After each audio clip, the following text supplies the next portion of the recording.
आमदार पासून मंत्री, आज पहिलाच दिवस या अधिवेशनाचा मंत्री म्हणून पहिली प्रतिक्रिया. आनंद होतोय आज मंत्री म्हणून विधान भवनामध्ये प्रवेश करत आहे आणि आज पहिला दिवस आहे. बघू काय काय आज फक्त मंत्र्यांचे परिचय वगैरे असं होणार आहे कामकाजामध्ये.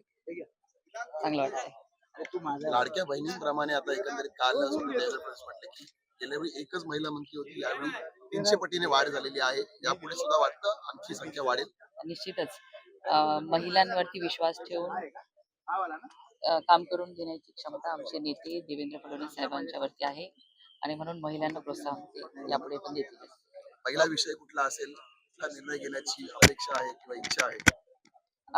जे महायुती सरकारने निर्णय घेतलेले तेच पुढे कंटिन्यू ठेवून आणि नवीन महाराष्ट्राच्या प्रगतीसाठी जे चांगले निर्णय घेण्याचं धोरण देवेंद्र फडणवीस साहेबांनी आखलेलं आहे ते घेतील. परभणीचा विषय देखील तुमच्या मतदारसंघात झालेला, तो देखील विषय आता विधानसभामध्ये गाजेल, कारण विरोधी पक्ष त्याच्यावर प्रामुख्याने प्रश्न उचलताना पाहायला मिळतात.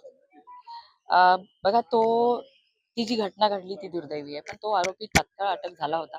त्यानंतर जे काही दंगा झाला आणि काल एका जणाचा मृत्यू झाला, तो मॅजिस्ट्रेट कस्टडीमध्ये असताना त्याचा मृत्यू झालेला आहे आणि चांगल्या पद्धतीने पोलीस प्रशासन तिथली परिस्थिती हाताळत आहे आणि आज पण बंदचं पुकारलेलं आहे. त्यामुळे आज पण शांततेत शहर व्यवस्थित पूर्वत होऊन जाईल. आता पण सातत्याने बंद केला जातोय, आर्थिक नुकसान होते मोठ्या संख्येने पूर्वपदावर कधीपर्यंत येऊ शकतो?